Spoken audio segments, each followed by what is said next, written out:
Hello friends, good evening. स्वागत है और फिर से लर्न विद रंजन के यूट्यूब चैनल पर। तो हम लोग आज पढ़ने वाले हैं लीनियर इक्वेशंस। हम लोग कोऑर्डिनेट ज्योमेट्री ख़त्म कर लिए हैं, पॉलिनोमियल ख़त्म कर लिए और रियल नंबर ख़त्म कर लिए। अब हम लोग आज जो पढ़ने वाले हैं वो पढ़ने वाले हैं लीनियर इक्वेशंस। तो हम लोग जैसे कि हर एक चैप्टर की तरह इस चैप्टर में भी हम लोग सबसे पहले देखेंगे क्या क्या टॉपिक्स हम लोग को पढ़ना है इस चैप्टर में। तो वो टॉपिक को पहले हम लोग कवर करेंगे। सबसे पहली बात, हम लोग कौन कौन सा टॉपिक कवर करेंगे, है ना, टॉपिक्स टू बी कवर्ड, ये लीनियर इक्वेशंस हम लोग पढ़ेंगे। सबसे पहली बात बेसिक्स, ये बहुत ज़रूरी है। और हाँ, एक बात मैं और बता देता हूँ, जो बच्चा अभी ये क्लास 9th में इसको पकड़ बना लेगा उसको क्लास 10th में दिक्कत नहीं होगा, क्योंकि ये सेम चैप्टर क्लास 10th में यूज़ होने वाला है और बहुत ही जानदार शानदार तरीके से यूज़ होने वाला है। ठीक है, सबसे पहली बात हम लोग पढ़ेंगे बेसिक्स। अब हम लोग पढ़ेंगे meaning of solutions of a linear equation. आखिर ये मीनिंग ऑफ सॉल्यूशन क्या है? सॉल्यूशन हम लोग बहुत जगह पढ़ते हैं, केमिस्ट्री में पढ़े, मैथ में पढ़े, है ना, हर जगह बहुत सॉल्यूशन पढ़ते हैं, है ना। वहाँ पे कुछ सॉल्यूशन का मतलब अलग होता है, यहाँ पे कुछ सॉल्यूशन का मतलब अलग होगा। Graph of a linear equations और सम स्टैंडर्ड बेसिस ग्राफ्स। और हम लोग बाद में ना थोड़ा वर्ड प्रॉब्लम भी पढ़ लेंगे, है ना। थोड़ा क्या पढ़ लेंगे? वर्ड प्रॉब्लम भी पढ़ लेंगे हम लोग, है ना, कि कैसा होता है कि वर्ड प्रॉब्लम पढ़ करके कोई हमको डाटा दिया रहेगा उससे हम लोग कैसे इक्वेशन बना सकते हैं। अब हम लोग बात करते हैं लीनियर इक्वेशंस के बारे में। लीनियर इक्वेशंस आखिर क्या चीज़ है? लीनियर इक्वेशन आखिर क्या चीज़ है? ठीक है, हाँ, अब हम लोग देखने वाले हैं लीनियर इक्वेशन क्या है।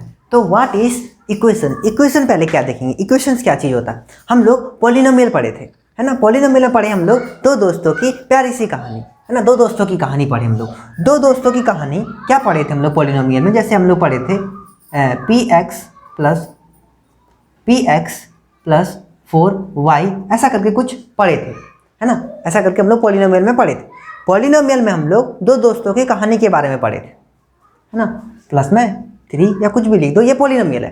ठीक है, अब पॉलिनोमियल की दोस्ती, है ना, दो दोस्तों की कहानी हम लोग वहाँ पे देखे थे। दो दोस्तों की दोस्ती कब टूट जाती है? जब उसके बीच में कोई तीसरा आदमी आ जाता है ना। जब कोई उसके बीच में कोई तीसरा आदमी आ जाएगा तब वो क्या हो जाता है? दोस्ती टूट जाता है। और यही प्यारी सी कहानी को, है ना, यही प्यारी सी इसी चीज़ को हम लोग क्या बोलते हैं? इक्वेशंस बोलते हैं। अब यहाँ पे देखो, हम लोग रियल नंबर में पढ़े थे, ये क्या चीज़ है? ये तो बाबू हीरोइन है। हाँ, जब भी इजिकल टू के बाद, जब भी कहीं पर इजिकल टू बराबर में 0 आ जाए तो समझ लेना ये कहानी पॉलिनोमियल ना बन के अब वो कहानी इक्वेशंस बन गया। इसका मतलब जहाँ पे भी जो दोस्तों के बीच अगर कोई लड़की का एंट्री हुआ तो वो क्या हो जाएगा? दोस्ती टूट जाता है। ठीक है, तो यहाँ पे सिंपल सी बात है, जब भी कोई इक्वल टू के बाद 0 आएगा तो वो क्या हो जाएगा? इक्वेशंस की कहानी बन जाएगा। यहाँ पे देखो सेम चीज लिखा, if P X is a polynomial then P X is equal to 0। अगर हमारा पी एक्स कोई एक पॉलिनोमियल है और बराबर में 0 हो जाएगा तो हम लोग उसको इक्वेशंस बोलेंगे। वो भी इक्वेशंस कैसा होना चाहिए? 1 डिग्री का। कैसा होना चाहिए? 1 डिग्री का, है ना, डिग्री 1 का, है ना। उसको हम लोग क्या बोलेंगे? 1 डिग्री या 1 से अधिक होगा तभी उसको हम लोग क्या बोलेंगे? इक्वेशंस बोलेंगे। अब आते हैं हम लोग इसको लीनियर इक्वेशंस क्यों बोले, है ना। इक्वेशंस तो हम लोग बहुत तरह का पढ़े थे, पॉलिनोमियल भी बहुत तरह का पढ़े थे। एक्चुअली में ये लीनियर पॉलिनोमियल ही क्यों बोला गया? इसको लीनियर पॉलिनोमियल ही क्यों बोला गया? क्योंकि इसमें अभी एक ही पावर है, पावर 1 है। अगर पावर 2 रहता, पावर 3 रहता, क्यूबिक पावर 4 रहता, है ना, तो फिर अलग अलग नाम उसको बोला जाता। लेकिन अभी हम लोग क्या है ना, इसको हम लोग लीनियर इक्वेशन इसीलिए बोले क्योंकि यहाँ पर पावर 1 है। ठीक है, अब देखो जैसे ये लिखा हुआ है ना, if P X is a polynomial. अगर पी एक्स हमारा एक पॉलिनोमियल है equal to 0 is called an equations. इसी चीज़ को हम लोग क्या बोलेंगे? इक्वेशंस बोलेंगे। इक्वेशंस का क्या चीज़ है? ये है हमारा इक्वेशंस। समझ में आई इतनी बातें? ये हमारा क्या रह गया? इक्वेशंस। और इसी को हम लोग बोलते हैं लीनियर इक्वेशन। ये पूरा चीज़ जो कहानी है ना, इसी को हम लोग बोलते हैं लीनियर इक्वेशंस। बात समझ में आई? जब भी कहीं पर इजिकल टू के बाद 0 हो जाएगा तो हम लोग क्या कहला जाएगा? वो इक्वेशंस कहला जाएगा।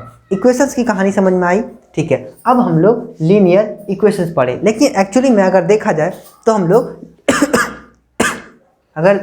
देखा जाए तो ये इस चैप्टर का नाम लीनियर इक्वेशंस नहीं है। लीनियर इक्वेशन इस चैप्टर का नाम नहीं है।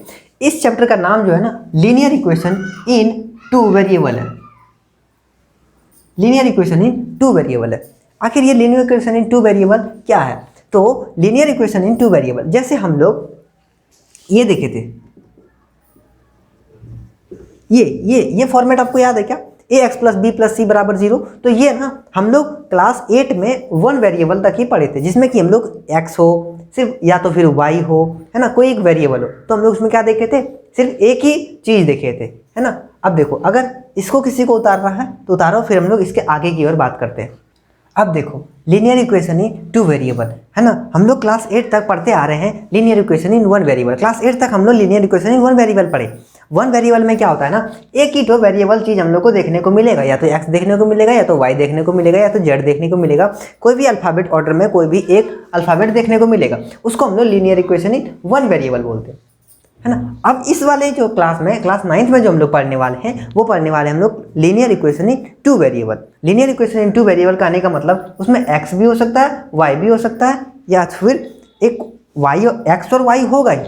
अगर मान लो A X plus B Y plus C Z बराबर 0 हो गया, तो ये इसको क्या बोलेंगे हम लोग, लीनियर इक्वेशन इन 3 वेरिएबल, है ना। यहाँ पे देखो कितना वेरिएबल है, 3 वेरिएबल है, यहाँ पे कितना 2 वेरिएबल है, यहाँ पे कितना 1 वेरिएबल है। 1 वेरिएबल हम लोग 8 में पढ़े, 2 वेरिएबल हम लोग 9 में पढ़ेंगे। अब ये नहीं बोलना कि 3 वेरिएबल हम लोग 10 में पढ़ेंगे, ऐसा नहीं है ना। वहाँ भी हम लोग 2 वेरिएबल ही पढ़ेंगे, लेकिन इसको हम लोग डिटेल में पढ़ेंगे। और यहाँ पे हम लोग थोड़ा हवाबाजी कर रहे हैं, हवाबाजी वाला बातें जान रहे हैं। यहाँ पर लीनियर इक्वेशन इन 2 वेरिएबल हम लोग यहाँ पर देखेंगे। अब जैसे कि मान लो हमारे पास कोई एक इक्वेशन है ना, जैसे हमारे पास कोई एक इक्वेशन है 6x प्लस 3y बराबर 5। क्या ये लीनियर इक्वेशन है? क्या ये लीनियर इक्वेशन है? देखेंगे हम लोग। भैया आपने बताया था कि लीनियर इक्वेशन होने के लिए 0 होना जरूरी है, इक्वल टू 0 होना जरूरी है, तभी हम लोग उसको लीनियर इक्वेशन बोलेंगे, है ना। 0 होना जरूरी है तभी हम लोग उसको क्या बोलेंगे, लीनियर इक्वेशन बोलेंगे। तो हम लोग देखते हैं थोड़ा सा कुछ इसमें कुछ अरेंजमेंट कर देते हैं, अगर कुछ हो जाए तो फिर हम लोग देखेंगे। तो इसको हम लोग अगर अरेंज करते हैं 6x प्लस 3y माइनस में 5 बराबर 0, अब ये देखो तो लीनियर इक्वेशन कहलाएगा, क्योंकि अब तो 0 आ गया ना। अब लीनियर इक्वेशन बोल सकते हैं क्या ये लीनियर इक्वेशन था? हाँ लीनियर इक्वेशन था, लेकिन कब, थोड़ा चेंज करने के बाद। अब हम लोग इसको लीनियर इक्वेशन इन 2 वेरिएबल बोल सकते हैं। 2 वेरिएबल लीनियर इक्वेशन कैसे बोल देंगे, क्योंकि यहाँ पे 2 वेरिएबल है एक्स और वाई। ये बात हमेशा याद रखना, 2 वेरिएबल हम तभी बोल सकते हैं जहाँ पे एक्स और वाई दोनों बात है। इसीलिए हम लोग इस चैप्टर का नाम रखा गया लीनियर इक्वेशन इन 2 वेरिएबल। यहाँ पे 2 वेरिएबल हम लोग को देखने को मिलेगा। लीनियर इक्वेशन इन 1 वेरिएबल में हम लोग एक ही वेरिएबल देखे थे। अब यहाँ पे देखो तो तुमको 2 चीज़ देखने को नहीं मिल रहा होगा, एक तो 0 और एक 0 पॉलिनोमियल। 0 और 0 पॉलिनोमियल। अब देखो तो यहाँ पे 0 वाला चीज़ तुमको नहीं देखने को मिलता होगा। अब हमको एक बात बताओ, अगर हम ऐसे लिख दे 7 बराबर 0, क्या ये मैथमेटिकली सही है? 7 को हम लोग 0 बोल सकते हैं क्या? तो ये जो चीज़ है ना, ये कांस्टेंट बराबर 0 कभी नहीं हो सकता। मतलब ये 7 बराबर 0 कभी नहीं हो सकता, ये तो रॉन्ग है, ये मैथमेटिकली भी रॉन्ग है, तो ये हो भी नहीं सकता। और ये इक्वेशन हो सकता है क्या? नहीं, ऐसा इक्वेशन नहीं हो सकता, है ना, ऐसा इक्वेशन नहीं हो सकता। अब देखो 0 पॉलिनोमियल, 0 पॉलिनोमियल मतलब क्या 0 बराबर 0 हो सकता है क्या? हाँ बोलिएगा, हाँ भैया 0 बराबर तो 0 हो सकता है। हाँ बाबू 0 बराबर 0 हो सकता है, ये मैथमेटिकली सब कोई जानता है। तो क्या इसका कोई मतलब निकलता है क्या? हम लोग कोई भी चीज़ कब पढ़ते हैं, जब उसका कोई मतलब निकले। हम लोग कोई भी चीज़ तब पढ़ते हैं जब उसका कोई मतलब निकले। अगर इसका कोई मतलब ही नहीं है तो फिर पढ़ के क्या फ़ायदा, है ना। इसीलिए यहाँ पे 7 बराबर 0 ये तो रॉन्ग है, मैथमेटिकली रॉन्ग है, और उसको मानेंगे भी नहीं। और ये क्या है यहाँ पर 0 बराबर 0, ये मैथमेटिकली सही है। हाँ 0 0 के बराबर हो सकता है, लेकिन क्या इसका मतलब कुछ निकला क्या? इसका कोई मतलब नहीं निकला। तो यहाँ पे ये दोनों चीज़ नहीं देखने को मिलेगा। और हाँ हमेशा ये वाली बात रखना, इसका जो ना ये फॉर्म होता है ना, इसको आगे बताएंगे, पहले ये देख लो। अभी ना जब भी कुछ इस तरह को देखने को मिले ना, तो उसको सोचना एक बार, क्या हम लोग उसको और भी चेंज कर सकते हैं क्या? अगर हम उसको और भी चेंज कर सकते हैं तो हम लोग उसको इस तरह के फॉर्मेट में लिख सकते हैं, है ना, तब वो इक्वेशंस कहला सकता है। और इक्वेशन कहलाने का मतलब ये होगा जब भी 0 बराबर इक्वल टू बराबर में 0 होगा तभी वो इक्वेशंस कहलाएगा, है ना। इक्वेशन इन द सेंस हम लोग पकड़ने का वो तरीका है। जैसे पॉलिनोमियल देखने के लिए क्या तरीका था, 2 दोस्तों की कहानी होना चाहिए, है ना, 2 दोस्ती होना चाहिए उन लोगों के बीच में, तब वो पॉलिनोमियल हो रहा था। लेकिन यहाँ पर दोस्ती तोड़ने के लिए जो आदमी है वो अगर होगा तो वो इक्वेशन कहलाएगा। दोस्ती तोड़ना चाहिए यहाँ पर, तो यहाँ पे भी दोस्ती टूट रहा है, यहाँ पे दोस्ती टूट रहा है, यहाँ भी दोस्ती टूट रहा है। समझ में आई इतनी बात? अगर इतनी बात समझ में आई है तो थम्स अप जरूर करना, ठीक है। अब देखो 0 वाली बात समझ में आ गई, 0 पॉलिनोमियल वाला बात समझ में आ गई, ठीक है। स्टैंडर्ड फॉर्म और जनरल फॉर्म, ये स्टैंडर्ड फॉर्म और जनरल फॉर्म क्या होता है? किसी को लिखने का एक तरीका होता है ना, किसी को लिखने का एक तरीका होता है। इसका क्या तरीका होता है? देखो यहाँ पे हम लोग linear equation in two variable पढ़ रहे हैं, तो इसको पढ़ने का और लिखने का एक तरीका होना चाहिए। ऐसा नहीं कि आओ जाओ सनम लिखो सनम, ऐसा कुछ नहीं होता, लेकिन इसका कोई क्या क्या क्या है, एक तरीका है। जैसे देखो ax plus B Y plus C बराबर 0, ये है ना linear equation in two variable लिखने का एक तरीका है। Linear equation in two variable लिखने का एक तरीका है। देखो कैसे, ये जो यहाँ पर a है, यहाँ पर b है और यहाँ पर c है, ये क्या है, कांस्टेंट टर्म है ना, कांस्टेंट टर्म। और ये x और y क्या है, वेरिएबल है ना।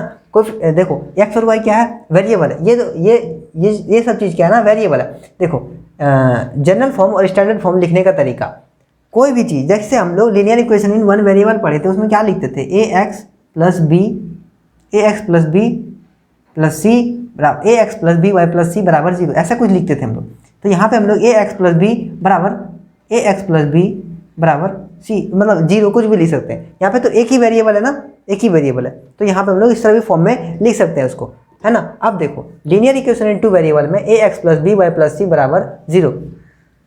अब देखो यहाँ पे जो a है, b है ना, और c है ना, वो तीनों क्या है, एक रियल नंबर है। वो क्या है, तीनों एक रियल नंबर है। a, b और c तीनों क्या है, एक रियल नंबर है। और हमेशा याद रखना a, b और c क्या है, रियल नंबर है। और हमेशा याद रखना a 0 के बराबर नहीं होगा। क्यों ऐसा नहीं होगा, अगर a 0 हुआ तो x के साथ 0 लेके डूबेगा, तो इसका मतलब यहाँ पे अब x तो टर्म गया, सिर्फ हमारे पास क्या बच जाएगा, बी वाई प्लस सी बराबर 0, तब ये linear equation in one variable हो जाएगा, टू वेरिएबल नहीं होगा।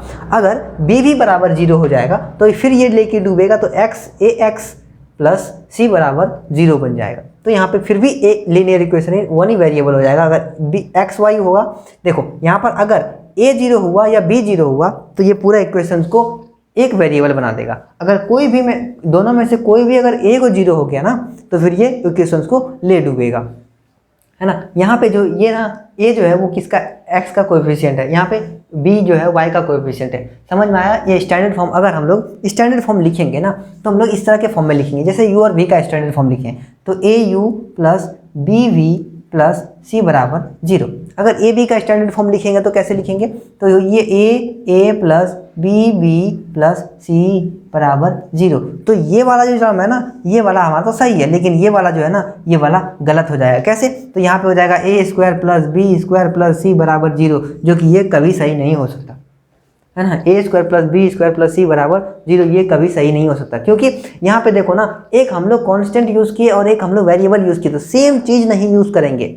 क्वेश्चन अगर हमको वेरिएबल दे दिया तो हम लोग कांस्टेंट अलग ले लेंगे, ठीक है। तो यहाँ पे ना x के जगह पर अगर हमको बोल दिया जाए कि a और b ले लो, तो हम लोग वहाँ पे कुछ और अल्फ़ाबेट यूज़ करेंगे। हमारे पास 26 अल्फ़ाबेट्स है पूरा, है ना। कोई भी अल्फ़ाबेट्स यूज़ करेंगे, अगर दो हमको कोई अलग दे दिया तो हम लोग बार बार a b नहीं यूज़ करेंगे, अलग अलग चीज़ अलग अलग जगह पर यूज़ करेंगे। इसीलिए ये क्या हो जाएगा, पूरी गलत हो जाएगा। बात को समझो और बात को पकड़ना, ठीक है। और a कभी 0 के बराबर नहीं होगा और b कभी 0 के बराबर नहीं होगा। यहाँ पर ये चीज़ होना चाहिए, है ना। ये लिखने का तरीका, हम बोले ना, लिखने का एक तरीका होना चाहिए, इक्वेशंस को लिखने का एक तरीका होना चाहिए, जो कि ये तरीका है। समझ में आया, ये उसका तरीका है। ax plus B Y plus C बराबर 0, ये इसका स्टैंडर्ड फॉर्म है। किसका स्टैंडर्ड फॉर्म है, linear equation in two variable का स्टैंडर्ड फॉर्म है। इसको हम लोग इस तरह के फॉर्मेट में ही लिखेंगे, इसके अलावा हम लोग इसको हम किसी फॉर्मेट में नहीं लिख सकते। और हमारा a और b 0 के बराबर नहीं हो सकता। इतनी बात क्लियर है, इतनी बात क्लियर है। तो इसी को हम लोग डेफिनेशन फॉर्म में कैसे लिखा गया, देखो तो, an equation of the form ax plus B Y plus C बराबर 0 where A B and C are real number. ये ना ए बी और सी क्या है, एक रियल नंबर है। ए बी और सी क्या है, रियल नंबर है। सच दैट ए 0 के बराबर नहीं होना चाहिए, बी 0 के बराबर नहीं होना चाहिए। उसी को हम लोग क्या बोलेंगे, linear equation in two variable, है ना। Linear equation in two variable, ऐसा इक्वेशन होना चाहिए जिसको हम A X plus B Y plus C बराबर 0 के फॉर्म में लिख सकते हैं, जहाँ की हमारा ए 0 के बराबर नहीं होना चाहिए, बी 0 के बराबर नहीं होना चाहिए, और ए बी और सी तीनों रियल नंबर होना चाहिए। उसको हम लोग क्या बोल सकते हैं, linear equation in two variable. ये है उसका डेफिनेशन। सिंपल सा बात है linear equation in two variable का डेफिनेशन।